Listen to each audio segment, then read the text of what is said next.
আসসালামু আলাইকুম ওয়া রাহমাতুল্লাহি ওয়া বারাকাতুহু। সম্মানিত উপস্থিতি, এই পর্যায়ে আমি আলোচনা করব রমজান মাসের সম্মান রক্ষার মাসাইল এবং রমজানের রোজার কাজার মাসাইল। রমজান মাসে দিনের বেলায় লোকদের পানাহারের উদ্দেশ্যে হোটেল, রেস্তোরাঁ প্রভৃতি খাবার দোকান খোলা রাখা রমজানের অবমাননা, বিধায় তা পাপ। অন্য ধর্মাবলম্বী বা মাজুর ব্যক্তিদের খাতিরে খোলা রাখার অজুহাত গ্রহণযোগ্য নয়। কোনো কারণবশত রোজা ভেঙে গেলেও বাকি দিনটুকু পানাহার পরিত্যাগ করে রোজাদারের ন্যায় থাকা ওয়াজিব।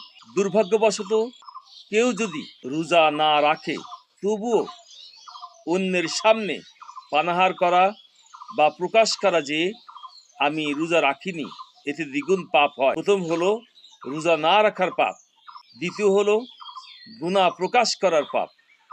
রমজানের রোজার কাজার মাসাইল। রমজানের রোজা কাজা হয়ে গেলে রমজানের পর যথাশীঘ্র কাজা করে নিতে হবে। বিনা কারণে কাজা রোজা রাখতে দেরি করা গুনাহ। কাজা রোজার জন্য সুবে সাদিকের পূর্বেই নিয়াত করতে হবে, অন্যথায় কাজা রোজা সহি হবে না। সুবে সাদিকের পর নিয়াত করলে সে রোজা নফল হয়ে যাবে। ঘটনাক্রমে একাধিক রমজানের কাজা রোজা একত্র হয়ে গেলে নির্দিষ্ট করে নিয়াত করতে হবে যে আজ অমুক বৎসরে রমজানের রোজা আদায় করছি। যে কয়টি রোজা কাজা হয়েছে তা একাধারে রাখা মুস্তাহাব, বিভিন্ন সময়ে রাখাও দুরূহ আছে। কাজা শেষ করার পূর্বেই নতুন রমজান এসে গেলে তখন ওই রমজানের রোজাই রাখতে হবে, কাজা পরে আদায় করে নিতে হবে। সম্মানিত উপস্থিতি, রমজানের রোজা আমরা জানি ইসলামের পঞ্চম স্তম্ভের মধ্যে রমজানের রোজা একটি, সেটি আমাদের জন্য ফরজ বিধান।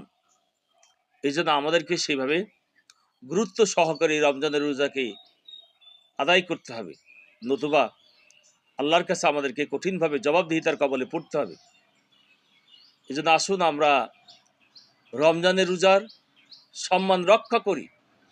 আমরা অবহেলা অবজ্ঞার দৃষ্টিতে আমরা এই রমজানকে বিদায় না দিই, তা না হলে কালকে আমাদের ময়দানে কঠিন মুসিবতের সময় এই রমজানের রোজা, সেহরি, তারাব, ইফতারগুলি আমাদের বিরুদ্ধে সাক্ষী দেয়া আমাদেরকে জাহান্নামে নিয়ে যেতে কখনো দ্বিধাবোধ করবে না, দ্বিধা সংকোচ করবে না।